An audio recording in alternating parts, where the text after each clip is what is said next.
Hello friends, welcome my YouTube channel में स्वागत दोस्तों आपका। और इससे पहले वाली वीडियो में हम पढ़ चुके हैं आवेश के बारे में, आवेश की संकल्पना के बारे में पढ़ चुके हैं और आवेश के गुणधर्म के बारे में हम पढ़ चुके हैं। इस वीडियो में हम पढ़ने वाले हैं आवेशन को।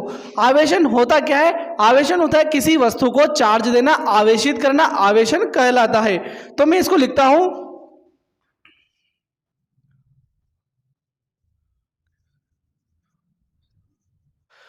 तो किसी वस्तु को आवेशित करने की प्रक्रिया आवेशन कहलाती है, यानी कि किसी को आवेश देने की प्रक्रिया आवेशन कहलाती है। आवेश दो प्रकार का होता है।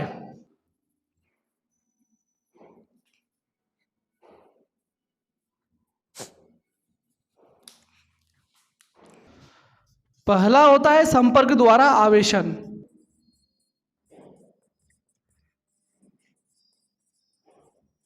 और दूसरा होता है प्रेरण द्वारा आवेशन।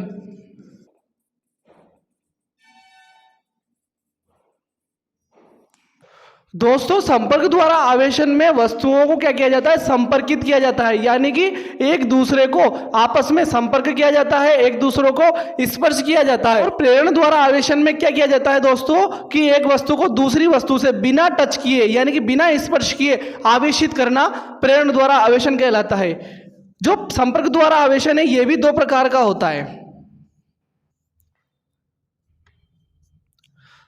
पहला होता है घर्षण द्वारा आवेशन,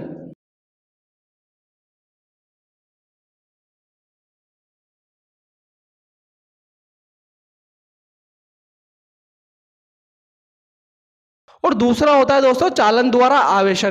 तो हम पढ़ने वाले हैं पहला वाला संपर्क द्वारा आवेशन, यानी कि स्पर्श द्वारा आवेशन, और इसके अंतर्गत पहला पढ़ेंगे घर्षण द्वारा आवेशन। दोस्तों, पहला पढ़ते हैं संपर्क द्वारा आवेशन, जिसके अंतर्गत है घर्षण द्वारा आवेशन। इसको हम समझते हैं घर्षण द्वारा आवेशन किसे कहते हैं।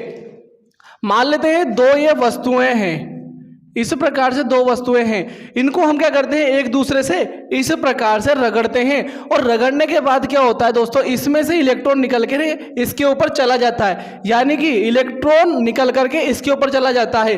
और हमें पता है दोस्तों कि जब किसी वस्तु में इलेक्ट्रॉन की कमी होती है तो उसके ऊपर धनावेश आ जाता है, और जिसके ऊपर इलेक्ट्रॉन की वृद्धि होती है उसके ऊपर ऋणावेश आ जाता है। यानी कि हमारे पास दो वस्तुओं को रगड़ने के ऊपर एक पर तो आता है पॉजिटिव चार्ज और एक पर आता है नेगेटिव चार्ज।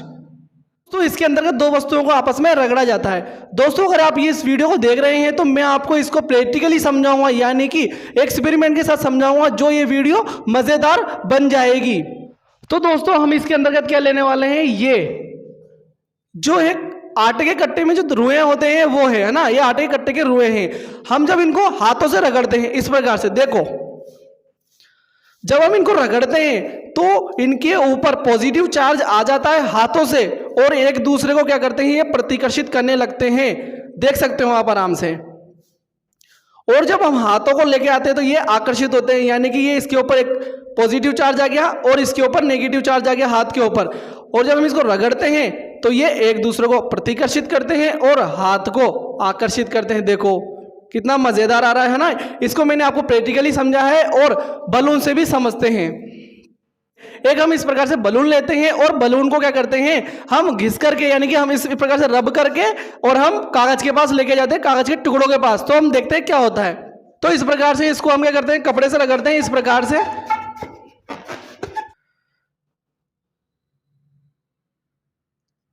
तो दोस्तों, जैसे ही हम रगड़ने के बाद इस गुब्बारे को इनके पास लेके आते हैं तो देखना आप क्या होता है। देखो किस प्रकार से ये जो टुकड़े हैं कागज के, वो इसके पास घर्षण के द्वारा आकर्षित होते हैं ना, देख रहे हो आप अच्छे से। तो देखा दोस्तों आपने, जब हमने इस प्रकार से जो धागे थे कट्टे के हमने हाथ से रगड़े, यानी कि इस प्रकार से हाथ से रगड़े, तो इस प्रकार से हमने जब इनको रगड़ा, यानी कि धागों को इस प्रकार से रगड़ा, तो रगड़ने के बाद हमारे जो हाथों के ऊपर था वो आ गया हमारे पास नेगेटिव चार्ज, और जो धागे थे उनके ऊपर पॉजिटिव चार्ज आ जाता है। और जो पॉजिटिव चार्ज आ जाता है तो एक दूसरे को प्रतिकर्षित करते हैं, जैसा कि आप वीडियो में देख रहे हो। और हाथों से क्या होते हैं? अट्रैक्ट होने लग जाते हैं, क्योंकि प्लस माइनस और माइनस प्लस एक दूसरे को आकर्षित करते हैं। इस प्रकार से मैंने आपको प्रैक्टिकली समझाया है। और जो बलून देखा आपने, बलून को जब हमने वस्त्र से रगड़ा तो रगड़ने के बाद उसके ऊपर क्या गया, नेगेटिव चार्ज या पॉजिटिव चार्ज आ गया, और जो कागज के टुकड़े थे उनके ऊपर भी विपरीत आवेश होने के कारण एक दूसरे से आकर्षित होने लग जाते हैं। मैंने आपको ये प्रैक्टिकली बताया और अब इस बात को लिख देते हैं। तो घर्षण द्वारा आवेशन में एक वस्तु को दूसरी वस्तु के साथ आपस में रगड़ा जाता है और जिसमें इलेक्ट्रॉन की कमी होती है, यानी कि इलेक्ट्रॉन देता है उसके ऊपर धनावेश आ जाता है, जैसे कि धागों के ऊपर आ गया था, और जो इलेक्ट्रॉन ग्रहण करता है उसके ऊपर क्या आ जाता है, नेगेटिव चार्ज आ जाता है। इसी प्रकार से कई सारे जोड़े हैं जिनको मैं यहाँ पर लिखता हूँ और उनके ऊपर प्लस माइनस आवेश आता है। इस प्रकार से ये जोड़े हैं। जब हम कांच की छड़ को रेशम के कपड़े रगड़ते हैं तो कांच की छड़ पर पॉजिटिव और रेशम के कपड़े पर नेगेटिव आ जाता है, और जब बिल्ली की खाल को, यानी कि जो बिल्ली की फर बोलते हैं उसको ना, खाल को फर बोला जाता है, इसको जब हम इस पे प्लास्टिक या एबोनाइट की छड़ से रगड़ते हैं तो इस बिल्ली की खाल पर प्लस आ जाता है और जो प्लास्टिक छड़ या एबोनाइट की छड़ पर नेगेटिव आ जाता है। इसी प्रकार से ऊनी कपड़े को एम्बर एक पदार्थ का नाम है, और एबोनाइट की छड़ और प्लास्टिक की छड़ को जब रगड़ते हैं तो उनके कपड़े पॉजिटिव और इनके ऊपर नेगेटिव चार्ज आ जाता है। तो दोस्तों इस प्रकार से हमने इसको प्रैक्टिकली समझा है और मैंने आपको अच्छे से प्रैक्टिकली समझाया है। अगर आप इस प्रकार से प्रैक्टिकल करके दिखाना काफ़ी मुश्किल होता है। अगर आपको वीडियो अच्छी लगी हो तो लाइक करें, शेयर करें और कमेंट करें, ज़्यादा से ज़्यादा दोस्तों में शेयर करें। Thank you.